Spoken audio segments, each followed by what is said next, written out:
Alright guys, so here's an afterthought. This is another thing that I have to point out in the video. You might want to get yourself some baby powder, and you can make your life easier. So when you do this, if for some odd reason you're using a magnet that's really wide, because you can use a magnet that goes around it, you know, that's wider than the square piece, but you can also use a magnet that's almost perfect in size, which this is. You might want to use some baby powder too at the tip. You throw some baby powder here, just like that, or you throw it in a piece. Get that. So you get some baby powder going there. You put your piece of brass back over. Whoops, I put on the wrong end. So you have your baby powder at the tip there. You don't want it around the brass. You just want it on the tip of the metal. So this way, when you wrap some Magnetization around here, any Magnetization that's hitting the metal won't really bond to it that well, so you'll be able to pop this off later and you won't have to worry. So that's another thing. Like I said, I'm always learning, always experimenting, always finding stuff that I should have done, I could have done, so on and so forth. Now, put a little too much on here, so what I can do is kind of cut some away.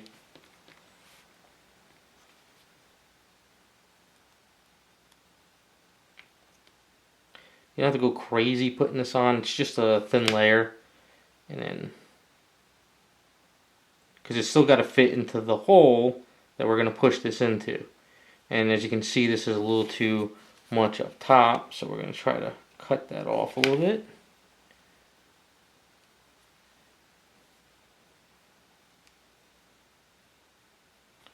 Still got some more too much up there.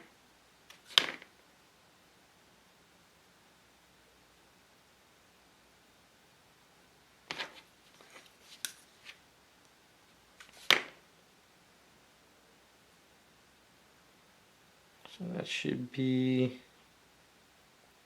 pretty good. And then we kind of give it the old scoring.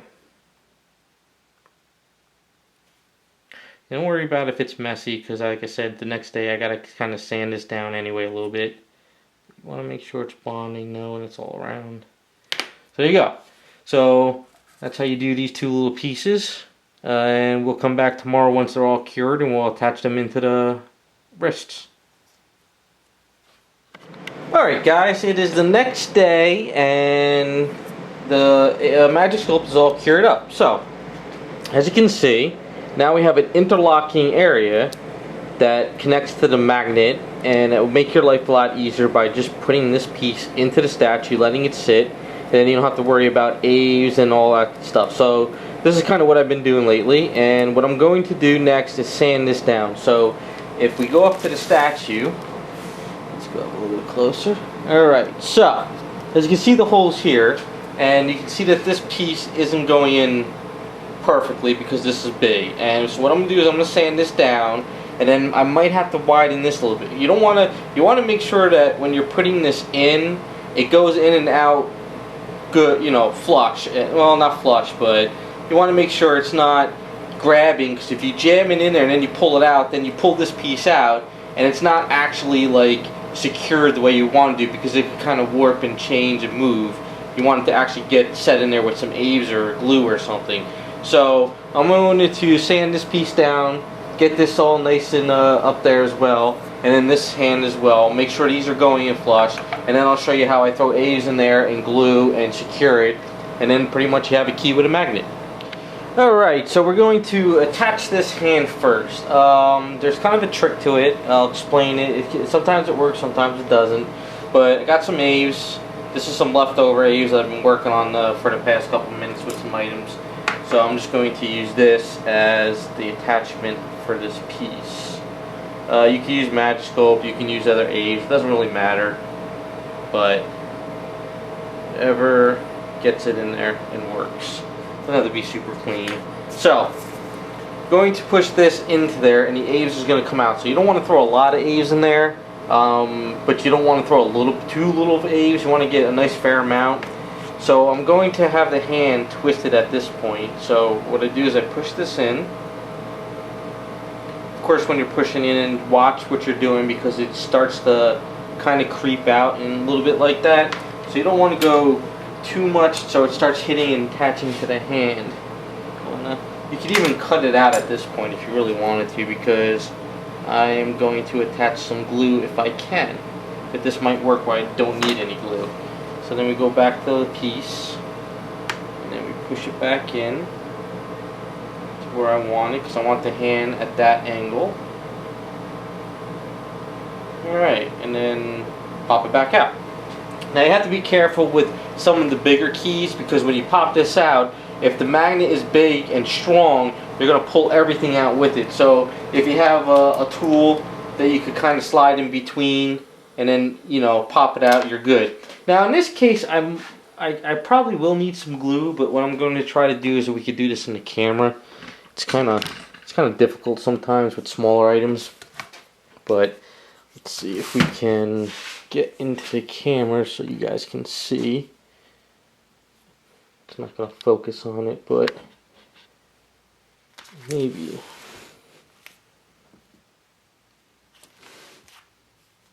Alright, let's see if we can get a better thing. Hold on. Alright, this is probably the best I'm going to get it. So, if you're good without putting any glue in there, you could kind of just start pushing the eaves around. But if you don't put that much in there, we can get a tool like this. And what we can do is we can pull out some eaves. Okay.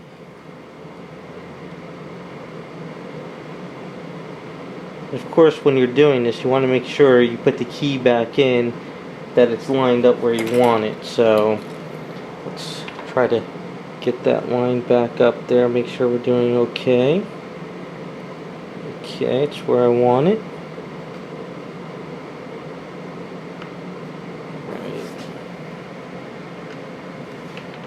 Okay.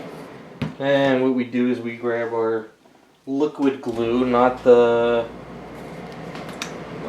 make sure you have one with the fine tip, and we make sure we have our Insta-Set as well. So this part here, it's like I said, it's we have a little bit of a gap going around. Might be hard to see, but there's a little bit of a gap in there, and if you take your liquid glue and you squeeze it in there, but not getting it into the key itself, because you want to be able to put the metal rod back in, and you let it just the glue go down, and you hit it with the Insta-Set. We'll make sure we don't Insta-Set the whole glue piece.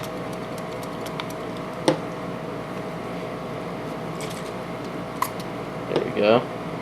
So that pretty much sets it up where it's connecting to the resin and connecting to the brass, and it's going to hold it.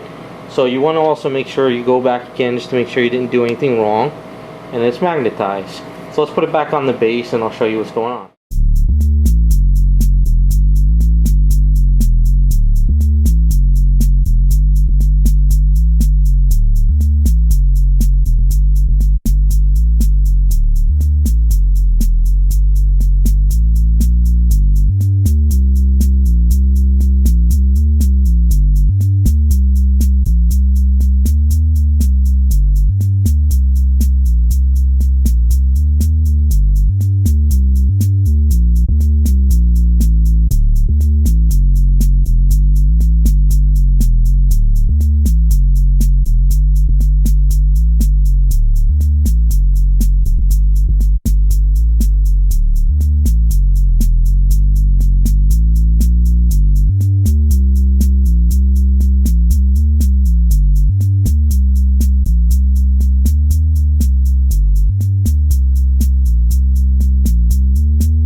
Okay guys, so there you go. That is kind of my little advanced magnetizing technique that I kind of came up with recently, and I've really been enjoying it. It makes life a lot easier.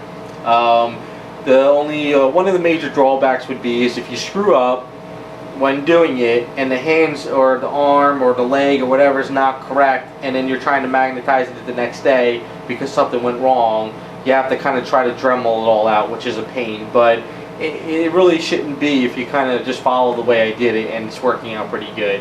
You just want to make sure that, you know, whenever you put any glue in there, that it can be magnetized in and out, and you didn't actually glue the hand into the wrist or wherever you're doing.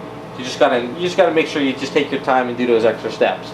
Now the reason why I like doing this now for my customs is I think about the breakdown thing. One, for when I ship it to somebody, I want to make sure that when I pack it, I'm not worried about the fingers breaking or if anything else I added, because it is a pain to actually customize a whole statue as one solid piece, and then you got to pack it up. Now I know when I do stuff for clients or people, if I just do it for fun and then I sell it off, or if I have to pack it and move, I think about what they need to do, because if it ships to them and they can't display it right away, or if they are going to move, or if they're rebuilding their studio or TV place or man cave or whatever, and they need to pack the item up, I'm thinking about them as well, because I know that if they have this statue in their collection, that like they have to pack it up, they know that they can pop out the hands and they can pop out the head, and they just have to worry about the body.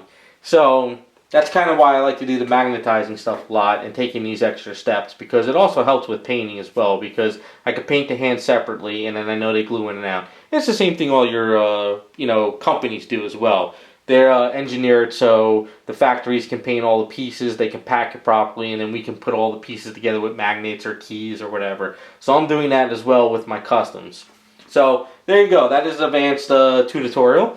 What I'll do is another time that I do this procedure, and if I do it on a thicker item where you can see it with thicker rods and the brass and all that stuff, I'll do another video on that to show it a little bit more. But I just wanted to get this video out, give you guys an idea if anyone's customizing something and you're thinking about adding a magnet to a hand and stuff. All you need to do is a couple extra steps and boom, you got yourself a magnetized arm, leg, head, or whatever. So thanks for watching, and we'll be back with some more videos.